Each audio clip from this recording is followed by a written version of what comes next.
Hey everyone, this is Mark Schillinger, founder of the Young Men's Ultimate Weekend, a rite of passage initiation adventure camp for young men ages 13 to 20. And when I say rite of passage, I simply mean an event where our trained mentors, and you're going to meet one of our best trained mentors for young men, Mitch, DeArmon. It's where our trained mentors help the young men make this transition from the comforts of boyhood to the challenges of young adulthood. It's an outrageous event. We challenge the young men emotionally, spiritually, physically, mentally, to really see that they have the right stuff to get out into the world. We've had thousands of young men from all different backgrounds, athletically, academically, socially, economically, racially, all successfully graduate this event. So without further ado, I'm going to introduce you to, as I hinted at before, probably the one guy who's most responsible for making the rest of us experts on dealing with young men. So this is really my guy. He's really helped me more than anybody really become the coach that I am and mentor I am for young men. So Mitch DeArmon, thank you for being on this call and meeting all the parents who want to get to know the man behind the men. So thank you. Yeah, thanks for having me, Mark. Yeah, absolutely. So what I really want to jump into is having you take a moment to describe what it was like when you and I were putting the YMUW together, and especially when we were coming up with defining the ringmaster position. I'd like the parents to know what you do with the Young Men's Ultimate Weekend and what other subsequent ringmasters like myself and others that you've trained to do this job. How do you perceive this job, and how would you tell the parents, how important it is for those young men to show up knowing there's a guy like you who can kind of contain all their stuff? Well, I think the first thing about having a decent ringmaster anyway is having a group of men behind him or around him that can support stability, like men who are organized well enough that they can make sure that logistics are happening and there's not a lot of distractions, so that the attention that we give young men is direct and eye-to-eye, forthright, instead of in the midst of doing other things. Yeah, and you're making a really good point. Like what Mitch is talking about is, the ringmaster is the man who's right in front of the young men. I mean, we may have 75 mentors, but he's the guy who's literally addressing young men and the mentors and all the volunteers basically at one time. What would you say, Mitch? I remember when you and I were putting this position together, we talked about we'd want the young men maybe to even go to their deathbed, really remembering this man in their life, the ringmaster. And you mentioned that one of the things that makes it work is that you have all these men behind you that can help you do it. But at some point, it's really the ringmaster who's got to contain everybody. What would you say are the characteristics of a ringmaster like yourself and men like myself who you've trained that really allow us to get the attention of the young men, separate from having all these other men back them up? What are some of the qualities that ringmasters must have, and how that may relate to parents having those same qualities? Well, I think in the context of the Young Men's Weekend, having a pretty firm grasp on principles like we use honor what's right, and having a very good grasp and practice that as a discipline of daily living, so that we have integrity when we are addressing the young men. Not that we get caught up emotionally in what they're doing, or get caught up emotionally in what our response is to what they're doing, but that we have some guidelines for ourselves, so that when things become unpredictable, as they should with young men, we can provide security with our own stability. Yeah, and you mentioned something that's really important. I know that you've coached parents and young men. I certainly do that. One of the things that I do when I'm coaching parents is to have them pick out at least 5 virtues that they want their son to learn, like responsibility or accountability. And we have these, what you were calling back in the day, these codes of conduct based on the right way: respect, intelligence, gallantry, humor, true. How can that help parents, working with their sons, if they have a way, if they have a clear path, if they have some values that prevent them from being disturbed by all the things that young men do? Well, I think that, some key terms that get used that we want to provide for our children, young men, whatever, is structure. Yep. And when the structure goes from the home environment, when do you get up for school and all that, to the structure that you have internally, for parents to maintain that structure is to maintain their own sense of self while they're addressing their young men. Yeah, absolutely. And so probably what's most important is that the parents are so adept or well versed in what they do that it's exactly what they want to teach the young men to do. Oh, so you bring up a good point. One of the things about mentoring, which you and I have learned, is that it's still, and even parenting, it's still monkey see, monkey do, right? So I hear what you're saying, that if the parents are not modeling for their sons what they want their sons to learn, it's not going to go well, or something like that. Yeah, exactly. I mean, as soon as you lose credibility with the inconsistency, although that supports the independence of the young man, it doesn't support his security while becoming independent. Right. So he's going out into the world knowing less without you rather than knowing what you've taught him. Wow. And what about this thing about, like, we find at the YMUW, we've created a tribe. That's basically what, we've put together as a tribe of men. And then these young men sort of fit in, they can kind of sense that we're containing them. And so we don't leave our container. We don't leave our standards, right? So I know you're telling parents now that they should have their standards and they should stay within them. But I know you've taught us something really important, which is you used to say, as much as we need a code of conduct and standards, we don't want to beat them over the head with them either, right? Yeah, exactly. Because, I mean, as soon as you start that behavior, you're disrespecting them. And I think one of the things I want to make sure I mention, even though this might be a little off topic, is we are in such great times right now that, the notion of manhood is so diverse right now. And one of the greatest things that the YMUW is bringing to the table is the diversity of the men, where everybody has a place and everybody fits into a structure where we stay organized and we get the things done we need to get done. And that's not the athletic guy, the super intelligent guy, the computer nerd guy. It's all of them working together. And I think that that's a very important part to help the young men socialize. Yeah. And you made a good point. You said, like, we're not going to beat them over the head with standards because we want them to respect us, right? As parents or adults. And yet I'll hear parents say, I'm sure I felt this way when my son Gabe, who is a teenager, like, why should I need my son to respect me? I'm paying all the money. I'm providing all the comforts. I'm doing all that.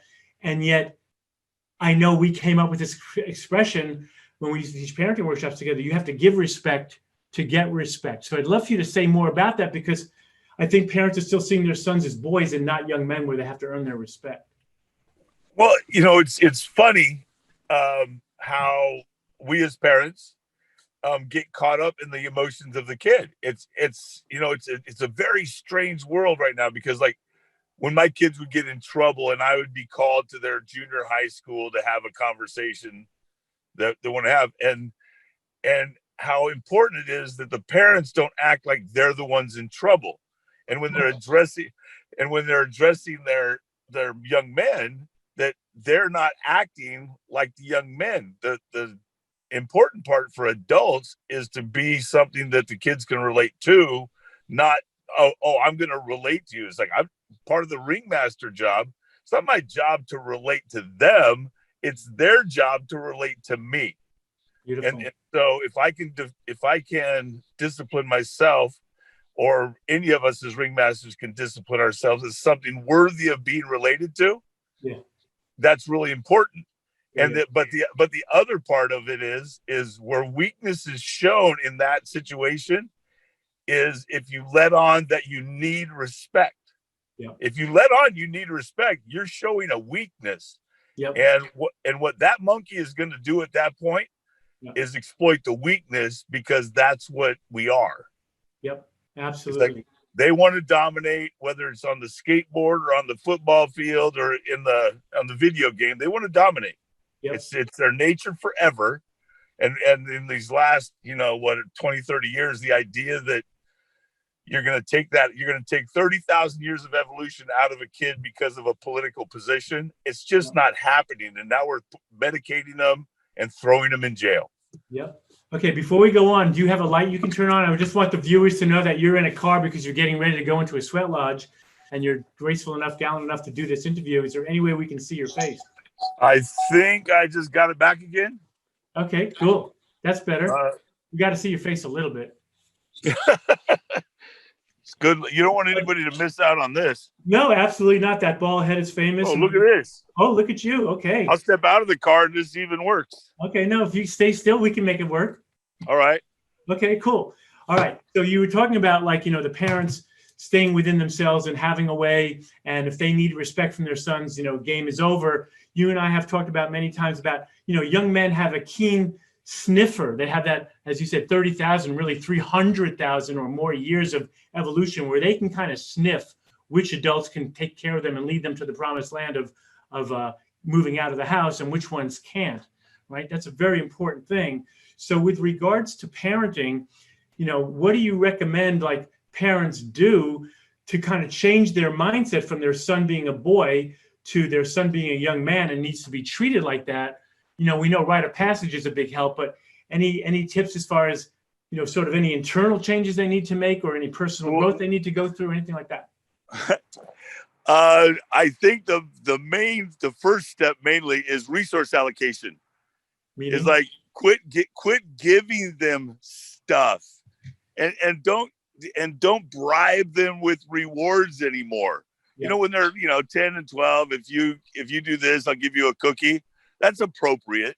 But when they become teenagers, it's like, it's not a bargain anymore. You're not making a deal with them, because the mindset that you should have when they hit puberty is they're getting ready to live without you, not live with you. Yeah. And if you're living with me, you better bring something to the table if you want equality. Yeah. Yep. If you want this to be a fair relationship, I'm putting $100,000 in the bank, and what you're going to do is clean your room because I put a roof over your head, and you make clear that they're guests in your house now. Yeah, absolutely. That's beautiful. And, you know, we hear all the time from parents, like, they want to send their son to YMUW, but he's a special need, right? And even though we know here in the politically correct Bay Area, like, there are, you know, we want to respect special needs. However, I think what really got YMUW off the ground with men like yourself and others leading was that we didn't want to make anybody have a special need, because that sense of specialty is what prevents them from joining the tribe and all moving in the right direction, which you were always very emphatic about with us. Like, we're all going one way. And we were amazed at how quickly even the most arrogant, withdrawn young men would get right in line the moment they saw that you were not kidding. This is where we're going, you know? So we know that young... Yeah. Well, I think that one of the things that has happened is that the ego of the parents has gotten involved with the identity of special needs. My kid is especially sensitive to whatever, or he's got this condition or that condition. And the parent's ego gets involved with that, and they actually promote the kid's identity. Like, oh, here's my kid, he's got ADHD. Yep. And they use that special need as a promotional device for their own kid, instead of going, hey, you know what? Here's my kid, and leaving it to, because you're basically giving when you identify the kid by a pathological situation or whatever, you're giving him the reason that he's legitimately can fail.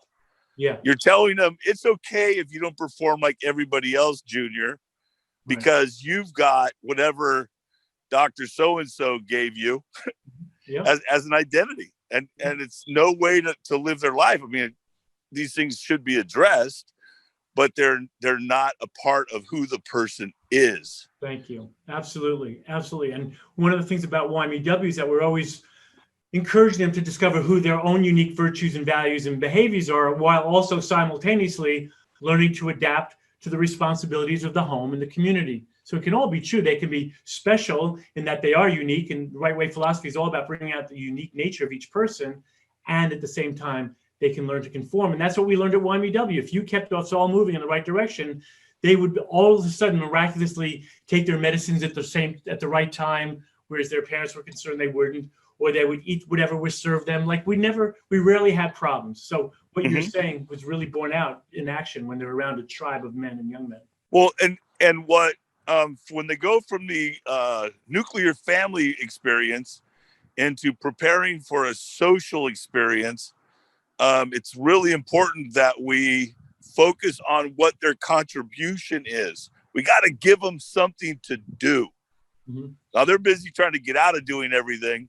We got to give them something to do, and they don't get anything until it's complete.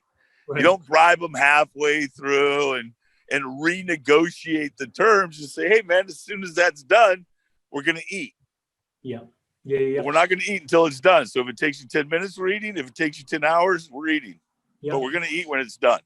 And what would you say, we have consequences, of course, at the Young Men's Ultimate Weekend, just like when we coach parents, of course we have consequences, but we're very clear. They're not punishments. They're not punitive. It's about getting them in alignment with the values of the tribe, right?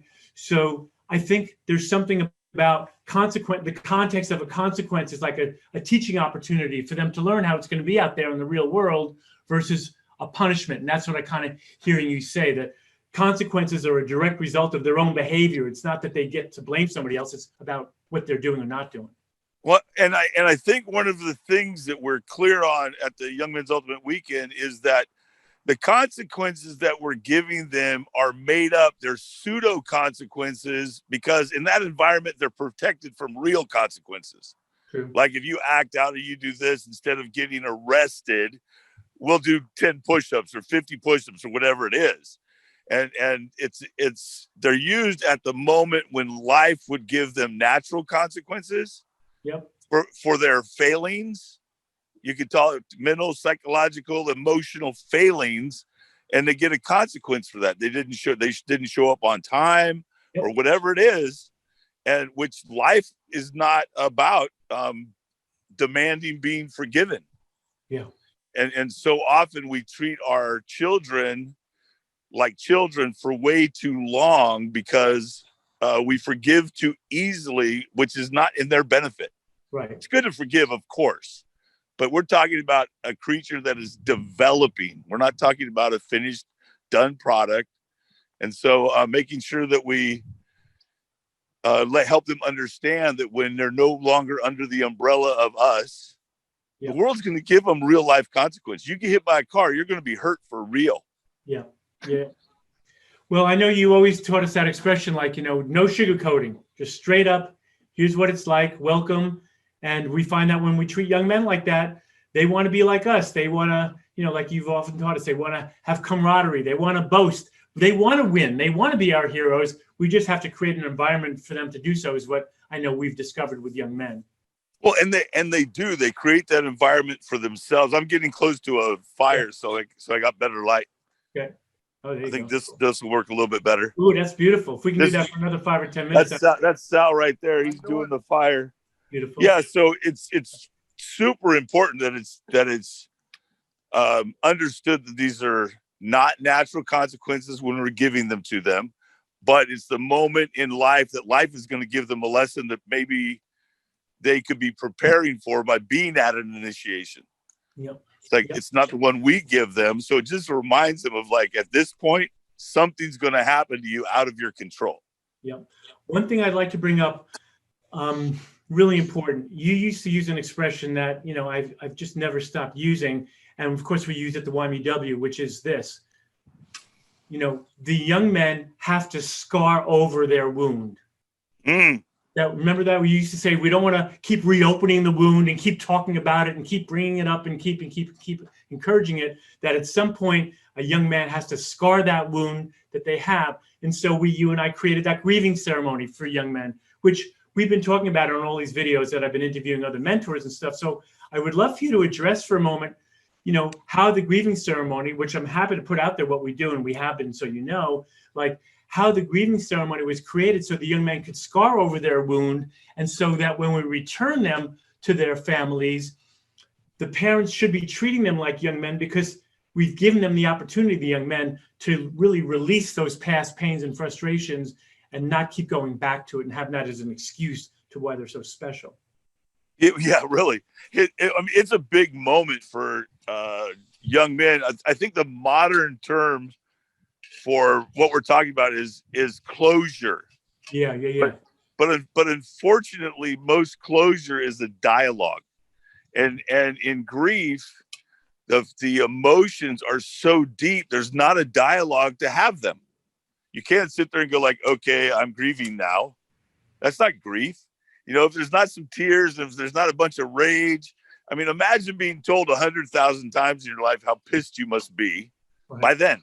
Yeah. And when these young men are getting on the verge of taking responsibility for their own lives, they've been told no about 1,000 million times. Yeah. And every no is a failure. Every no is a ripoff. It's a loss. Yeah. I cannot express my own power because this person is saying no, and I'm not willing to pay the price for whatever I'm not willing to pay the price for. Okay, so they come to the weekend. They come to the weekend. They get a chance to grieve, which is a very powerful physical event. It's not talk therapy. They push up against adult men. They get a chance in the middle of the night. It's out in the middle of the woods, and they get a chance to push up against these men, and the men represent all their pain and past hurts and disappointments, and it's very intense. It's very physical.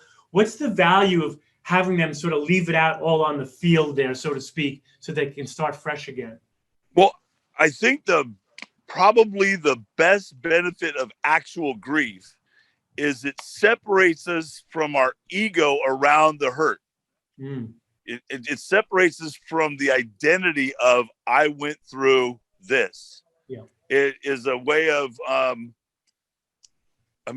essentially, and I don't want to minimize what post-traumatic stress disorder is, but essentially it moves them through a difficult, stressful, hard situation so that their ego is not attached to it in 10 or 15 years. Right. Like at some point in our lives, it's really important that we don't identify ourselves by our childhood. Mm-hmm. And so when you grieve the loss of your childhood, all the pains, hurt, successes, whatever, you're able to move into a different world and create new options. Yep. And so encouraging them to continually dig up that trash, yeah, and reimagine it and reshape it and re-express it is just sending them back into their childhood over and over again. And the truth of the matter is, after grief, you become current. Yeah, you're present. You're mindful. You're done. And to leave it done. But so often, we want to feel sympathetic. So we keep on supporting people to dig in again. Yeah. Oh, yeah. Your dad didn't come to your football game. Yeah. Oh, well, yeah. I think one of the things that's really helped us not fall into that trap as mentors at Young Men's Ultimate Weekend, and certainly in our training that you and I do of parents and helping them be better parents to their sons, is we have this notion that young men do not need to be fixed. They don't need to be saved. There's nothing wrong with them. They're doing, as you hinted at before in this interview, about like they're doing what their evolution has taught them to do. They're getting ready to express themselves and get out. And as you once said to us years ago, because you got a call from a parent who was complaining that testosterone is a disease, right? So I remember when you told us about that. We're saying, no, it's the opposite. These young men are fine. There's nothing wrong with them. They're supposed to be doing this. So it's really on the culture, training the parents on how to accept all this stuff. And that's why I think the rite of passage is that first place where the parents give their sons up and let us take care of that for them. So how do you see rite of passage? I mean, I know you've put on your own rite of passages. You've been around other organizations that do rite of passage. Before we wind down here, I'd love to ask you 2 or 3 more questions, but one of them would be like, how is it that rite of passage can really help the world? I think way more than it really knows. Well, it's so the first thing that an initiation does, the initiation just by definition is the beginning. It's where something starts.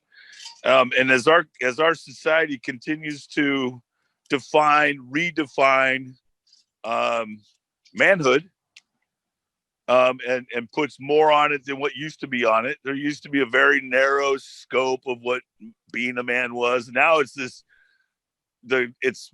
measuring up to the complexity of our social situation. Now we're having a whole bunch of very cool, diverse experiences with what being a man is now.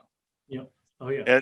And so as we're moving young men into it, we're basically saying, get going. Hey, man, Yep. get going. It's time now that you no longer look behind you. You no longer call your parents every time you don't want to deal with this situation. You know, you need to, there's a particular way that men in our culture that we're going to say is to be with women. And we're going to say, here's how a man is with a woman. If it's a heterosexual relationship, it's not this thing that you have to figure out. And all that criteria should match our social structure. Mm-hmm. What is the morality, forgiving me for the word, what is the morality of our society that we're going to say, this is it? And to fit in with the men, you discipline yourself to this. Got it. So then the rite of passage creates this container where the young men see all these adult men and other young men resonating with or learning these codes of conduct, or here's where you fit in. And exactly. We know it's not where you fit in. Here's how to fit in. Got it.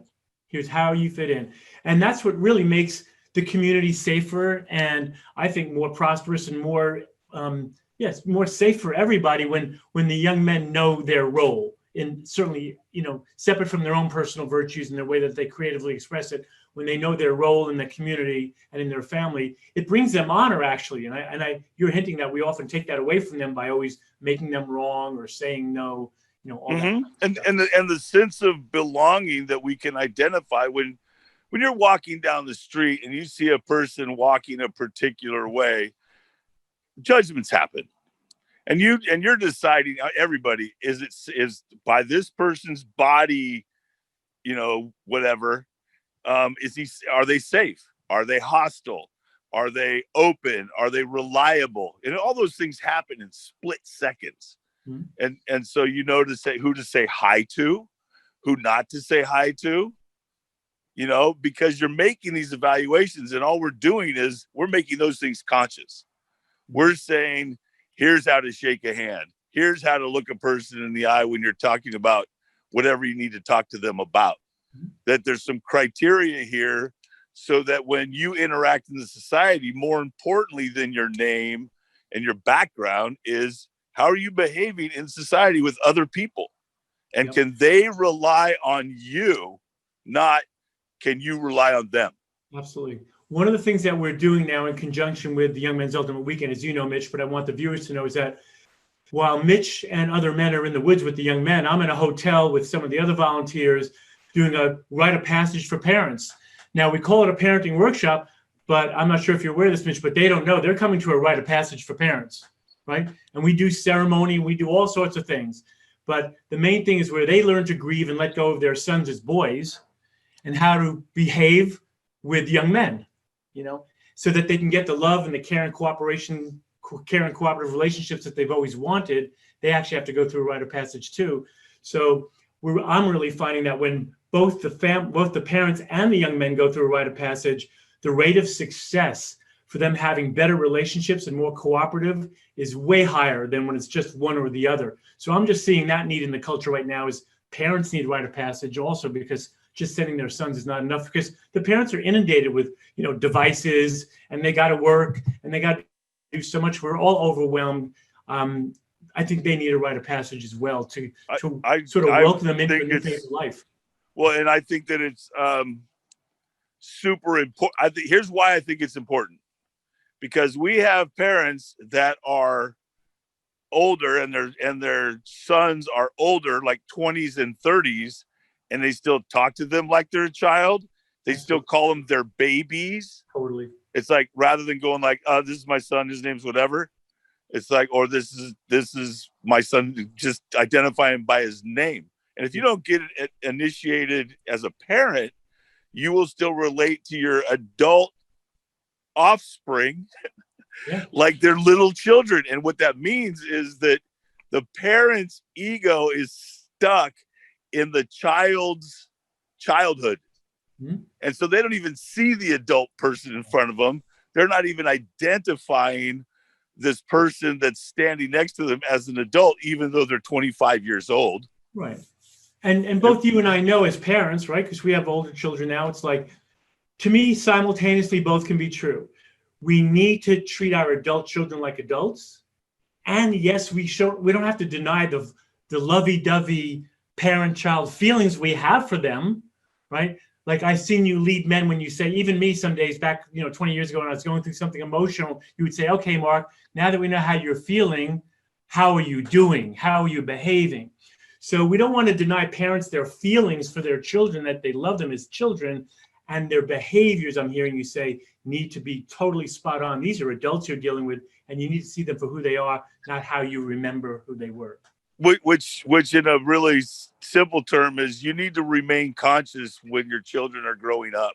Yeah. You need to be looking at a 25-year-old as a 25-year-old. That would be consciousness. Yeah. Looking at a 25-year-old as someone who's still in diapers or has a little league uniform on, and how much you just love those times is romantic, and it's really cool. It's just not the facts. Yeah, no, it's not gonna help them parenting. That's for sure. No.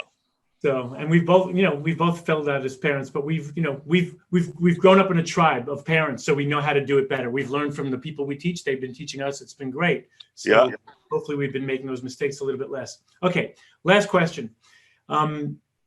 I would love for you, because I know, like me, you're just kind of ultimately a lover of humanity, public servant for real. Somebody who is a visionary, who wants to see a beautiful world. I know that about you. So I'd love for you just to take a moment about, how do you see the world could go or should go? What's your vision, for families and young men, or the world at large? And, just where do you see we could or should go? Or what's your bright picture of a future? Can it happen, and what would it be like? Wow. I know, take your time. That's a huge question. I know. What I would what I think primarily would be a way to communicate where the rules are the same for everybody. Totally. So that we could have communities, and that the health and well-being of the community and who we are as a people is identified before the individual characteristics. Mm-hmm. So it's whether it be our clothes or what the things that create culture. Sometimes it's our clothes, sometimes it's the slang we use, and that those things are continually expanding and developing and changing. And that we have such a great level of security with each other that none of that is a threat to us. Thank you. That we don't have to hold on to what we used to think, because it's perfectly safe to think something different. And so I think what I'm saying is that we have a lot more care and a lot less pride. Yeah. This polarization is really killing us as human beings now. I really see that. One of my favorite expressions is that we can have distinct perspectives, but we're never different. We're still humans. We still all came from same source or creator, however people relate to that. We're still always one while appearing distinct, but we're never really different. And we have to, that's why we put respect at the first virtue of, when you can hold somebody in the highest regard, then you don't have a need to change or fix or save them. We can just be present to whatever they're perceiving and let that be so. It's okay. And that makes us all feel safer. Well, I mean, how strange is it when you hear out loud, like, say you and me are in the park and we don't know each other, and I get self-conscious when I need ketchup, and I'm afraid to go over and say, hey, can I get some ketchup? And we take ourselves as somehow I'm bothering you, or somehow you're going to get mad, or something weird, rather than, hey, that's friendly. It's a friendly thing to ask as much as it's a friendly thing to give. Right. And just to be friendly with each other without this whole isolation. Even like even in our little parks, people are isolating themselves in their little corners. I know with the COVID, it's a little mandatory, but the point is still the same. We're isolating ourselves, and so we're isolating our own consciousness rather than getting to know this guy. One of the you might have to edit this, But one of the greatest places I think we should be looking right now on how to do this community-friendly community work together thing is with the migrant workers. Those cats get together. They don't know each other. They come from different places. They go down to the park. They have a few beers. They barbecue something on the grill, and they share everything. They share everything. Yes. And there's plenty for everyone. And that's, or in places where there's poverty, like in my neighborhood growing up, we had one basketball in 5 houses. Yeah. So we shared. And so it was just a normal thing. And we had at my house, we had the baseballs and the gloves. Mm-hmm. And so everybody shared everything so we could play together rather than, and finding reasons of how to be together rather than this individuation of everybody having their own so we could be apart. Yeah. And, in my studies of, primates and primate behavior, I've been doing a lot of research about tribes and, how successful tribes did it in the egalitarian societies where everybody did share. There wasn't somebody having more than the other. Primates are playful. We like to touch. We like to play. We like to be friendly. We want to connect, So I see that missing. And I appreciate your point because I see that we're acting against our actual true biological nature when we isolate like that. Well, the hostility is so intense towards men right now. Yeah. I mean, if an adult man goes and hugs a kid, pedophile. And then we work ourselves backwards after the damage is done. Yep. That's craziness. And these young men are growing up in that.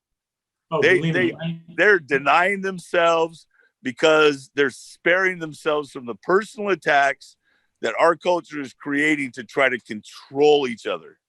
Yep. And so they'll be silent at school when things aren't right because they don't want to be labeled as anything other than like, I'm a student. When I'm in school, I'm a student. I'm not a politician. I shouldn't be taught politics. I should be taught math. Yep. I don't need to learn psychology. I need to learn grammar instead of this other craziness that's going on. Yeah. It's like, I know that you and I share this feeling that biology is sort of at the root of who we are, not so much psychology, that we've become a little bit over psychologicalized in our culture, which I also believe. I know we're not saying that there's not a place for psychology. Of course there is. It's just overemphasized. And I think that we sort of deny, especially young people growing up, that their biology has all the wisdom they actually need. When we were putting together the right way, we defined intelligence as a combination of your experience and your intuition. That's your wisdom.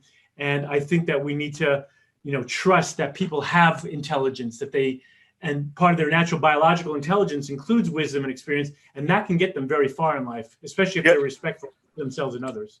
Yeah, well, I think that there's I love psychology, but psychology is an art, not a science. That's for sure.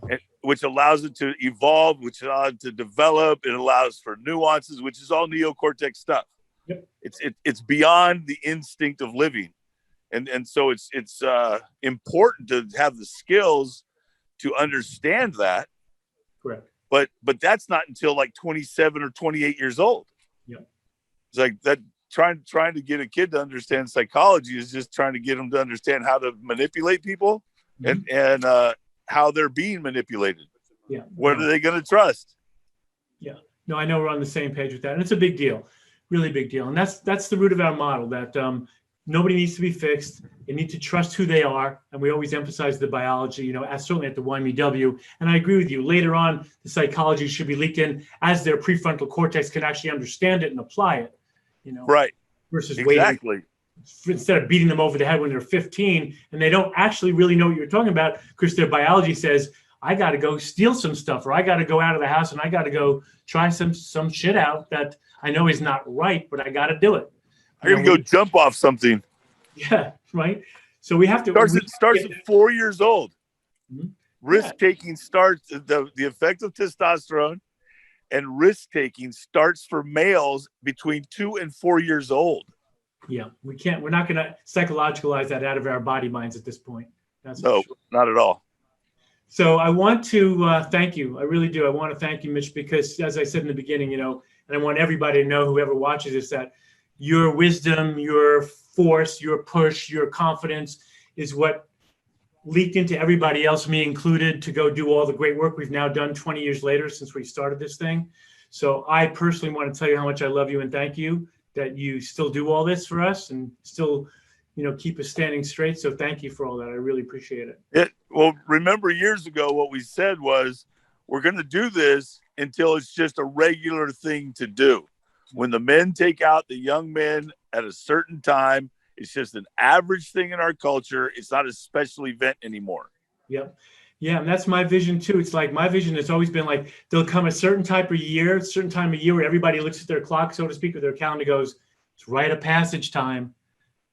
Yeah. So all the communities support it. All the communities can't wait. Just like when I visit to Africa, when I watch that Samburu tribe, like those young men are held and, in the highest regard for getting initiated. So that's my vision, that, all around the world there's rite of passage and we're all teaching similar values so that we have a world that's based on, virtues that allow for caring and cooperative relationships and all that. So again, thank you for leading that charge.